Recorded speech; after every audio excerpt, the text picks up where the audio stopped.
Acharemot. Donc la paracha revient sur cet événement dramatique qui était la mort des deux fils de Aaron, Nadav et Avihu, et qui est évoqué déjà dans les chapitres précédents.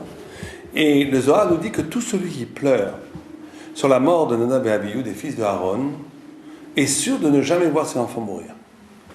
Comme si il y a eu un événement dramatique, quelque chose. Ils ont fauté, puisqu'il y a énormément d'explications qu'on a expliquées d'ailleurs dans une vidéo précédente.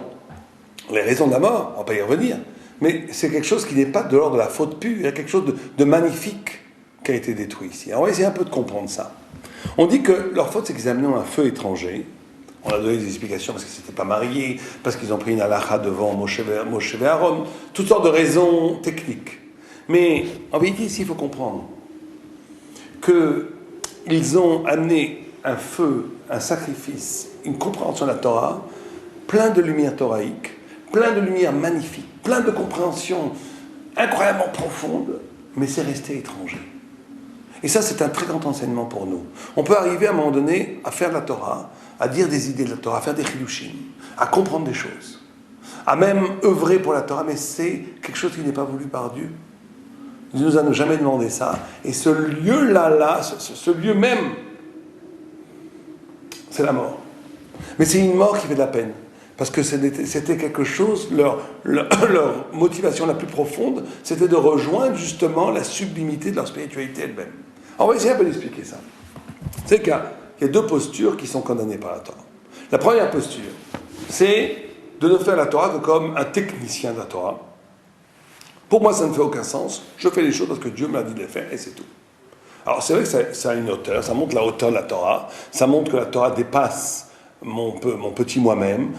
Ça fait que Gadol HaMetzuvé Ve'oseh Mi'ayno Metzuvé Oseh. Ça s'inscrit dans le fait que la Torah n'est pas de l'émotion, la Torah n'est pas quelque chose d'humain. Je fais les choses parce qu'elles sont divines et j'y comprends rien de toute façon. Non, je fais les choses simplement parce qu'on m'a demandé de les faire. Ça a un certain niveau, ça a un certain mérite. Ça a au moins le mérite de ne pas rabaisser la Torah au niveau de l'humanité sentimentale. C'est très bien, mais ça ne suffit pas.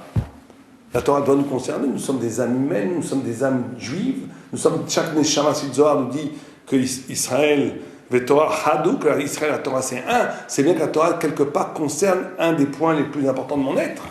Et donc je ne peux pas faire la Torah de façon extérieure qu'un point de vue complètement formel.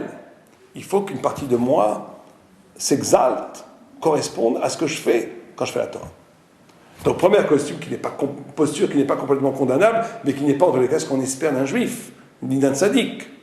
Deuxième posture, c'est le contraire, c'est des gens qui sont spirituels et qui vont à partir d'eux-mêmes, à partir de leur génialité, à partir de leur feu, à partir de leur Torah, à partir de leur intelligence, à partir de leur compréhension, à partir de leurs émotions, s'aventurer dans une recherche de la divinité, mais c'est très dangereux parce qu'à un moment donné, ça devient que toi et c'est pas très intéressant. Ça peut être le génie le plus extraordinaire, s'il ne dit que lui-même, ça, c'est pas très intéressant.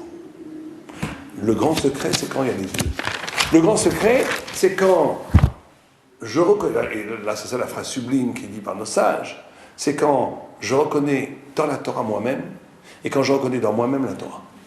Là on arrive au grand sentier illuminé de la Torah. Quand je comprends un pshat dans la Gemara, quand je donne une réponse, une tiroute d'une kushya dans Tosfot, c'est en même temps complètement moi qui l'ai dit, mais je sens que ce moi, c'est la Torah. Je me reconnais dans le visage de la Torah elle-même. Et je reconnais dans la Torah elle-même, quand je lis un pasouk, quelque chose qui me révèle ce que je suis moi-même. C'est cet aller-retour entre mon identité la plus intime et la révélation de Dieu qui fait la signature identitaire du juif. C'est ça être juif. C'est ce va-et-vient, ou plutôt cette brite, cette alliance, cette fusion, ce baiser entre l'identité humaine et la révélation divine. Les deux en même temps. Et Rav Chia, le Midrash Rabbah, nous dit que pourquoi est-ce que juste après la Haremot on parle de Kippour? Et il nous dit parce que de la même façon que Kippour amène l'expiation, amène la kapara, de la même façon la mort de Nadav et Avihu, les deux fils de Aaron, ont amené la kapara, ont amené complètement le pardon. Ce qui est tout à fait étrange parce que on dit que la mort des tzadikim amène la kapara, mais quand ils n'ont pas fauté. Or ici c'était une mort qui était due à la faute. Comment ça amène la kapara? Alors pour comprendre ça, et on va prendre 2 minutes sur Kippour. C'est que Kippour, le service le plus important, il y en avait deux, enfin il y en avait plusieurs, mais un des deux plus importants, c'était le Goral et les encens qu'on mettait dans le Kodesh HaKodashim, qui amenaient l'expiation. Le Goral, c'était qu'on prenait le tirage au sort, on prenait deux séirs, deux béliers, qui se devaient d'être absolument ressemblants, nous dit la Gemara, même couleur, même valeur, il fallait les acheter même prix, même hauteur, tout pareil, absolument ressemblant. On faisait un tirage au sort, quand il tirait deux clappings, deux tablettes. Dans une, il y avait écrit la Hachem, pour Dieu, et on faisait un Khatat la Hachem, c'était un Korban Khatat la Hachem. Et l'autre, il y avait écrit les Azazel, c'est-à-dire pour le mal, c'est un bouc émissaire, le bouc on l'envoyait dehors, il tombait, et il portait tous les péchés d'Adam Israël. Or, nous dit le Paraditzrak, il nous dit qu'il n'y a pas de plus grande différence dans la Torah, pas de plus grande différence dans la Torah, entre Dieu, l'Avdil, et les Azazel. Or, comment ça se fait que cette différence radicale doit passer par un travail halachique de ressemblance? Il fallait qu'on travaille dans la ressemblance pour arriver à ces différences. Il fallait qu'on choisisse des boucs qui étaient exactement les mêmes. Et il dit un enseignement magnifique et primordial. Il dit parce que la vraie différence ne va apparaître que quand on a aboli toutes les fausses dissemblances. C'est-à-dire que quand on comprend que quelqu'un n'est tzaddik pas parce qu'il porte un chapeau et une barbe, et que l'autre est rachat pas parce qu'il porte une boucle d'oreille dans le nez, mais que la tzadikout et la rachaout, le bien et le mal se joignent à un moment où plus rien n'est visible. Où plus rien n'est visible. On a eu des surprises dans des situations extrêmes, dans les camps de concentration, ou dans d'autres situations où là, la mort menaçait, celui qui avait l'air d'un voyou, il s'est avéré être un tzaddik gamour. Et celui qui avait l'air d'un gars bien, il s'est avéré un lâche. Bon, on ne va pas juger les gens. On jugera sûrement personne. Personne ne peut savoir comment il peut agir à ces moments-là. Mais en tous les cas, ça nous montre qu'il n'y a que Dieu qui sait voir cette différence. Mais la différence radicale entre le bien et le mal, elle vient que quand toutes les fausses figures de représentation du bien et du mal sont abolies. C'est là que surgit le vrai bien et le vrai mal. Or, si on fait ce travail à Kippour, du Goral entre le Seir, la Hachem, Seir, la Azazel, c'est bien pour nous montrer que c'est ça l'acte fondamental de la tchouva. La Azazel, ça veut dire l'extériorité. On envoie vers l'extérieur le mal, et le Korban la Hachem, on prenait son sang, on dit que le sang du Seir, du bouc, c'est celui qui ressemble le plus à l'homme, et on le jetait dans la parochet, et même entre les deux barres du Haron à Kodesh, dans l'endroit où on rentrait qu'à Yom Kippour. Le sang, vous comprenez ce que ça veut dire? C'est-à-dire que Yom Kippour, c'est un jour qui s'arrache au temps.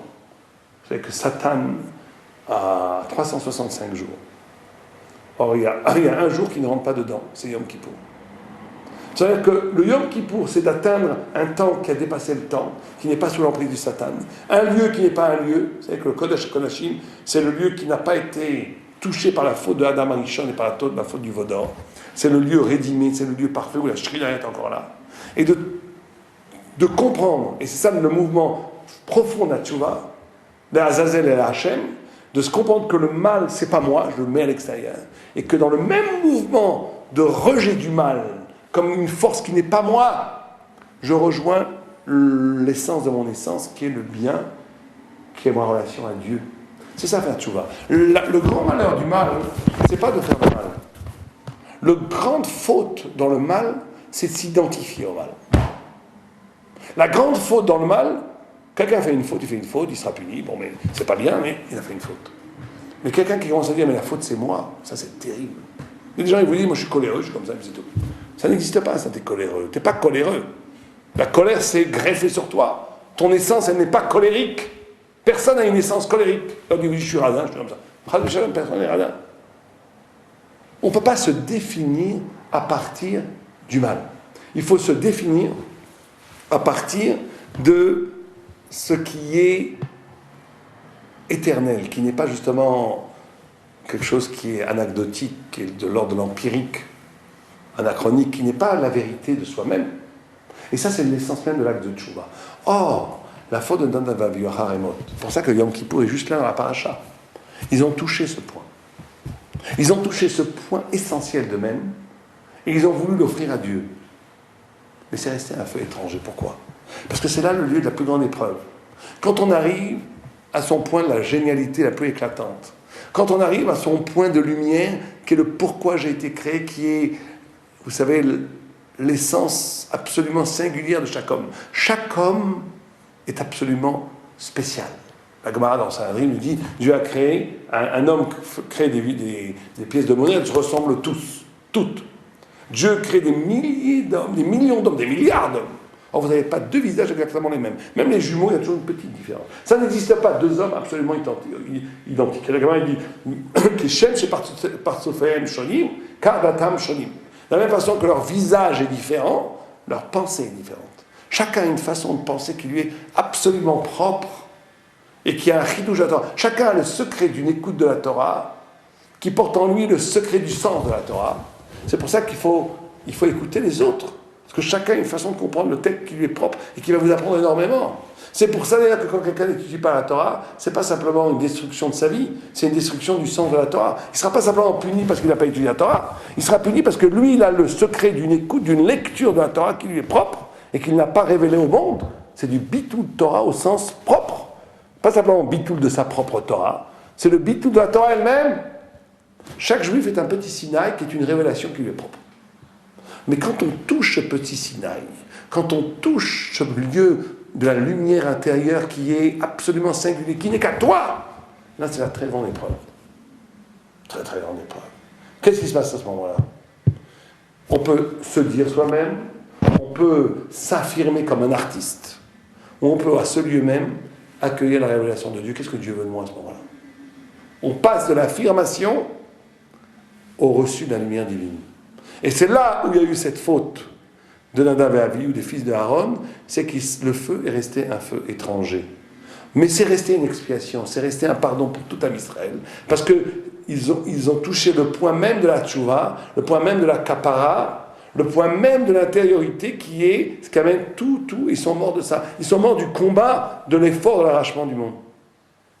C'est que tout ça, c'est des gemarotes terribles, qui sont...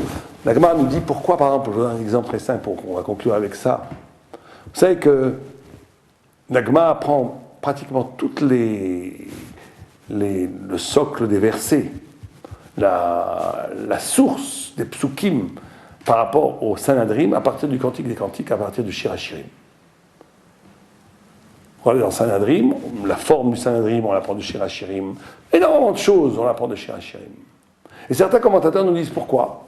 Pourquoi la Gemara a choisi comme source du juge un texte qui est un texte qui parle de l'amour des fois même entre Dieu et un texte, tout Shir HaShirim.